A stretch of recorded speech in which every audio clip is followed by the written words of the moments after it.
Hi, this is Ronda Degaust with LifePotentialDevelopments.com, international NLP trainer, coach, columnist, and author of How to Heal from Years of Criticism, Insults, Abuse, and Rejection.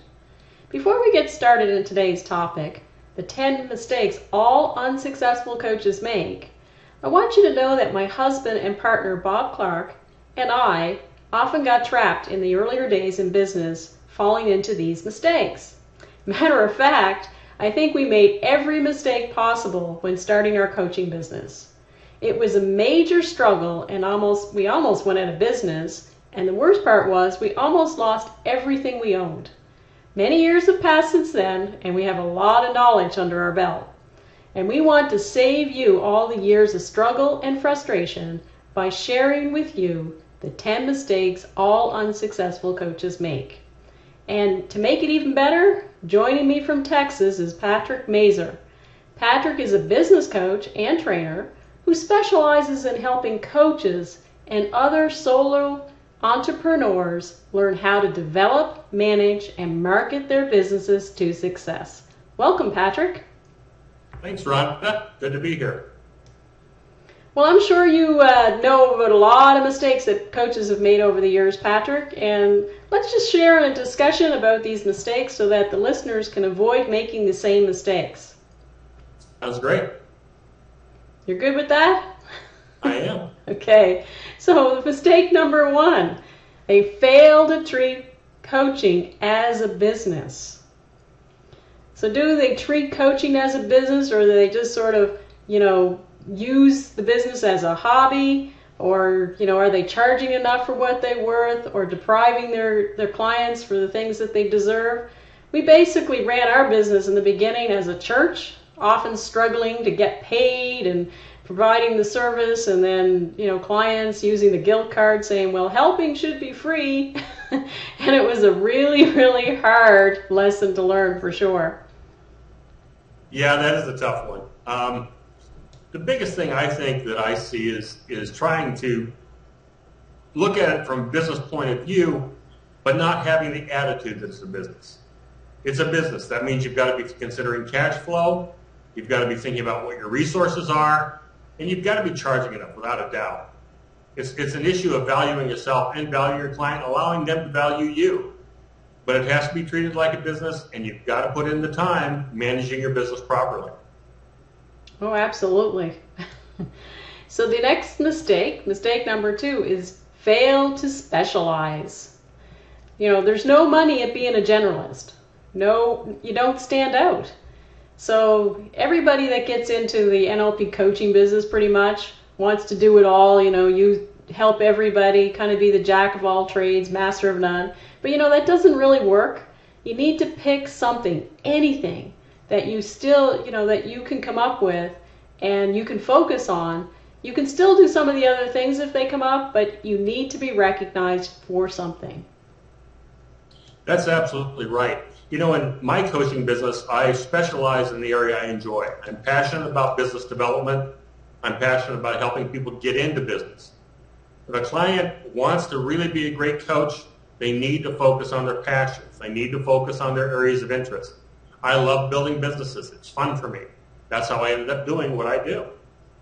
Well, that's a good thing to do, is to love what you do and do what you do and get paid for it. Right. So that's one way of running the business for sure. So mistake number 3, fail to charge enough. No one ever went out of business for charging enough. And I don't really think that anybody ever went out of business for charging too much. So as I mentioned in mistake number 1, if you don't value your work, nobody else will either. You should also be, they won't. So you should also be aware of the fact that some people won't buy your service unless it's priced higher. Yeah, and this is one of the things that I try very hard to work with clients. And it's a huge challenge. In the beginning, they haven't really built up enough confidence or competence. They're going, well, I really can't charge anybody for what I'm doing. Most of the time, as coaches, if they'll just follow their own heart and soul, they're going to know what to do. But they need to charge for it, because otherwise the client's going to say, well, you don't charge me enough. You're not worth anything. For sure. And then of course they're going to compare what you charge to other coaches, and if you're not even in the ballpark, they're going to see that you're not that, in their mind, that you're not that good. Right. So we need to charge enough, that's for sure. Mistake number 4, fail to fire bad clients. So what is a bad client? You know, they drain your energy, they suck the life away, and they give nothing back. And in some cases, the money's not really worth it. It's better to make that vacuum and get rid of them, because the universe hates the vacuum, and it will fill it up with a good client. And then as long as you pay attention to make mistake number 6, you're fine. Yeah, well, you call them time vampires, Rhonda. I call them time and energy vampires. Think about it this way. If you're a new coach and you're just starting out and you've got a client you really don't want or need, think what they're doing to you. They're going to be emailing you too often. They're going to be calling you between sessions. They're going to be taking up your time. And it's not just the time you spend on the phone or in emails. You're going to think about it. It's going to bug you. You're going to say, wow, how am I even dealing with this guy? If you're at that stage with a client, it's time to cut them loose. Because all they're going to do is ruin your day, take up your time, and they're not going to compensate you adequately. That's the interesting thing about time and energy vampires. They never want to pay you. No, they don't. And of course, then you lose that feeling of enjoying your business. So when you're working with actually clients that are, valuing you and respecting your time and paying you well, then of course, you're actually going to actually enjoy your work and have more energy to work with them. So mistake number 5. Fail to have a good coach. Come on, you got to think about this. There's 2 given reasons why you have to have a coach. One, if you're a coach and you don't believe in having a coach, then why would anybody else invest in you, to coach them? So you need to invest in yourself as a coach, in having a coach, so that other people also know that it's good to have a coach. And the other thing is that if your business isn't where it needs to be, they need to hire somebody like yourself, business coach, who can help them get there. So no excuses. Get a coach. This is one of the biggest things that I try to teach every client. It is so important to have someone who you can bounce ideas off of, have someone you can say, gee, am I heading in the right direction? What do I need to do? And that really is a huge benefit when you've got a coach of your own. Even more important than that, you're going to hit challenges. It happens. We all do. I have a coach. I have a coach because there are times when I'll run into a challenge I can't get around. So I call my coach and I say, hey, I need some time. And you know what? It makes a difference, because that person's job is the same as my job as a coach. I want her to grab me by the shirt collar, yank me away from the tree bark I've got my nose up against, and help me see the real problem and how to find a solution. Yeah, well, it's definitely a benefit. I fire my coach, on and off. Usually averages once or twice a year now after all these years. Seem to be a little more resourceful as years go by, but still hire a coach even after, 12 years of doing business and working with people. Still find I need a coach every once in a while. So not every week, because Bob and I are both coaches, so we can sort of coach each other to a certain extent. But we are married, so we always go, just that a little bit, not too far, because we want to keep our relationship as a marriage too, as well as our business. So, having the proper boundaries around that, I think, is important. So, mistake number 6, fail to know who your client is. Remember, fail to specialize. You need to be authentic. You need to know what you do and what you're capable of and who you want to help. So listen up. That you might even want to, take a moment to get a piece of paper and pen and start writing. You need to describe your perfect client. You need to be very specific about who the client is, so that, even if I met that person, I would know they would be your client. So regardless of what you think not everybody's your client. You got to stand out, be specific, and make, that your quality of work is what you do. And otherwise, you'll be wasting their time and your time. So even perhaps pick a group of, a 10-year span that, for example, 30 to 40-year-olds, or maybe you like to work with males or females, or maybe both, but sometimes I work with more females than I do males, but I still work with males. Pick an income range, for example, $50,000 to $60,000 per year, and think about where they hang out. Like, where would that perfect client hang out? What do they think about? What bothers them? What magazines that they might be reading, or books they might read, so that you know how to help them and how to market to that perfect client. Right. And Ronda, you really just hit it with the marketing idea. When we know who the perfect client is, or who our market segments are, same idea, then we know how to get in touch with them. If we're using a particular type of advertising, we know how to gear it toward them. If we are doing something with groups, we know how to do that. Sometimes, as I suggest to a lot of new coaches, get out there and volunteer. Find a group that would have people who you want to serve and you want to coach also as volunteers, and get out there and network with them. It can make a huge difference. Sounds like a good plan. So mistake number 7, they fail to have a support system. So they got to search out like-minded people, sort of like you're saying, get out there and network, but like-minded people, maybe masterminds or any kind of group or association that either supports them professionally or personally as a coach. Because entrepreneurs, they kind of get lonely, and they need others to that are like-minded to encourage them with ideas to grow their business, and surround yourself with some people that are already successful, either in your own field of business or other businesses that are willing to help promote you or help you move forward in your life. So stay connected. There's a better far chance that you're going to stay in business if you're connected and you're surrounded with people that are doing well and that want to actually pull, as I say, pull you up the ladder of success with them. So you need to have a support system.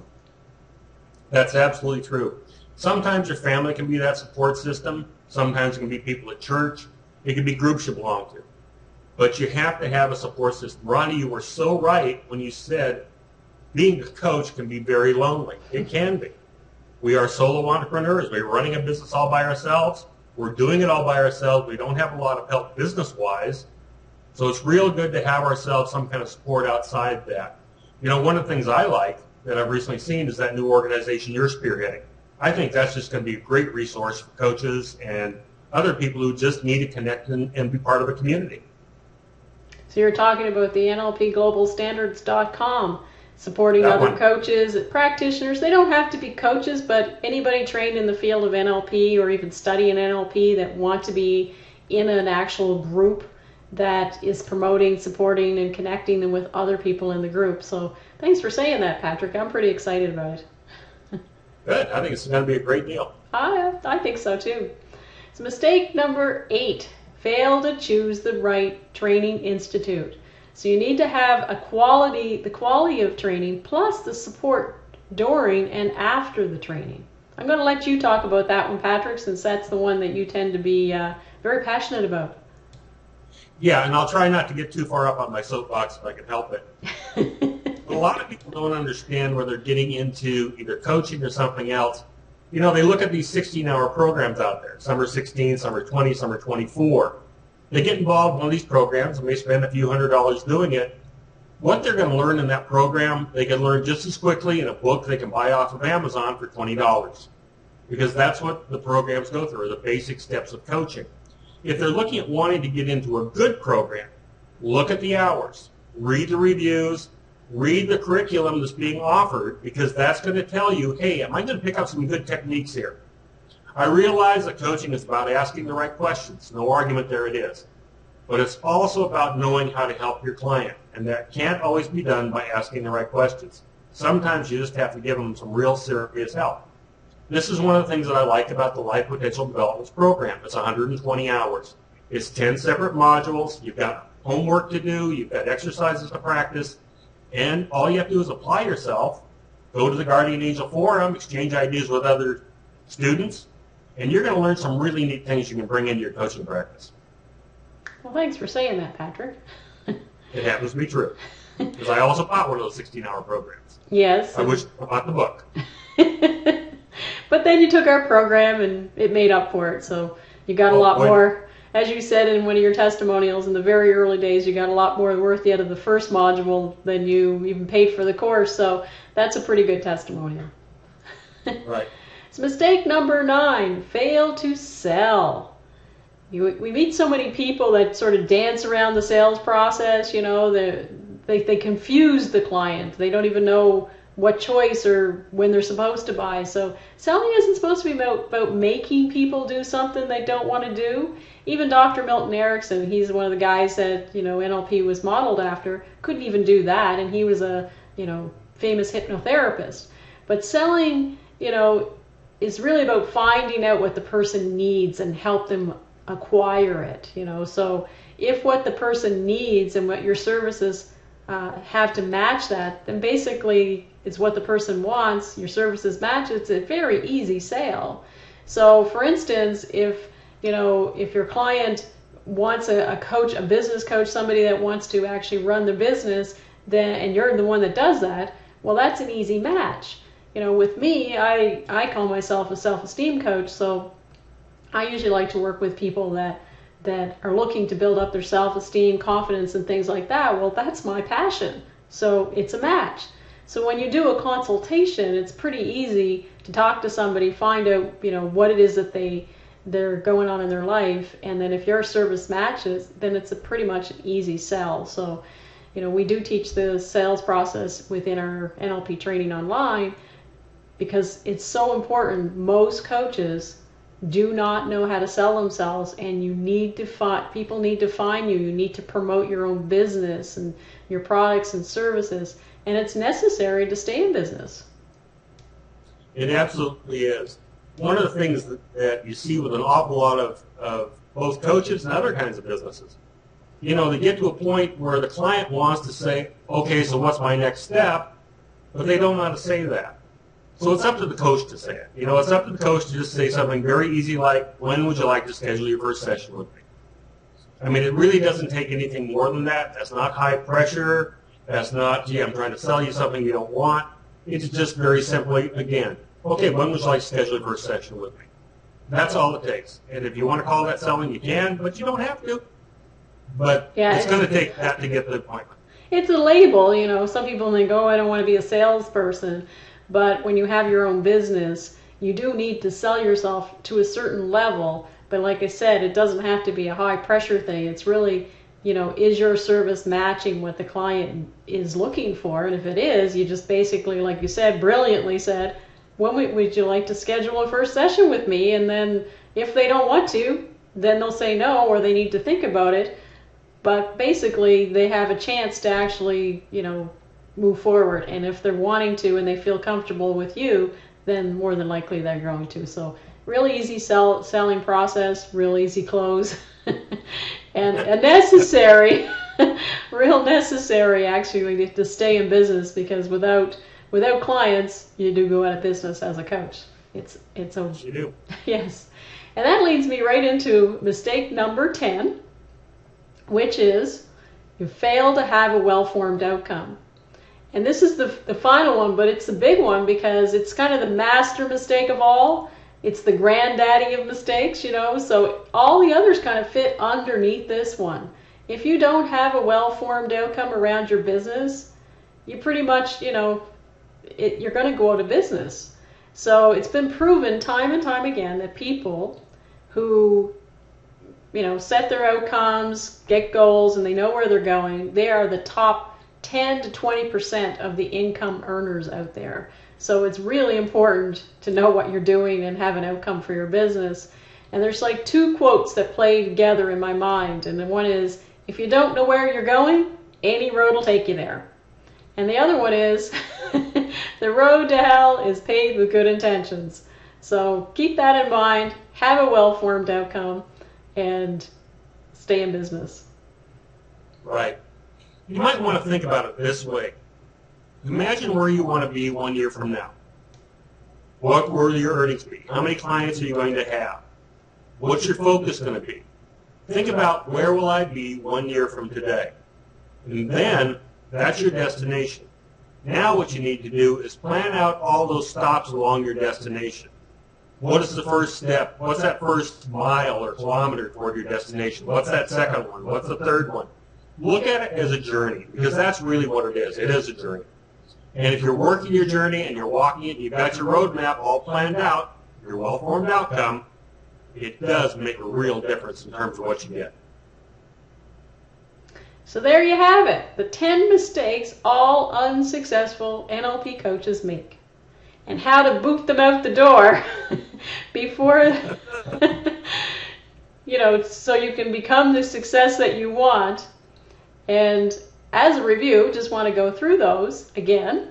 It's fail to treat coaching as a business, fail to specialize, fail to charge enough, fail to fire bad clients, fail to have a good coach, fail to know who your client is, fail to have a support system, fail to choose the right training institute, fail to sell, and fail to know your outcome. So that's the 10 mistakes. And thanks so much, Patrick, for joining me and sharing your insights. You've got years and years of experience and wisdom to share. And, when we talked about doing the 10 mistakes, yours and mine were the same anyway, but you have a different twist on doing business because you're coming from a business coach perspective. I was coming from the major struggling coach perspective from the earlier days, and managing to get above all of that and have a successful business. So I wanted to share with our listeners so that they too don't have to struggle and have the frustration that many of us have in business. So thanks so much for joining us from all the way from Texas. And my pleasure. Yeah, and have a wonderful day. And thanks so much. I appreciate your time. See you soon.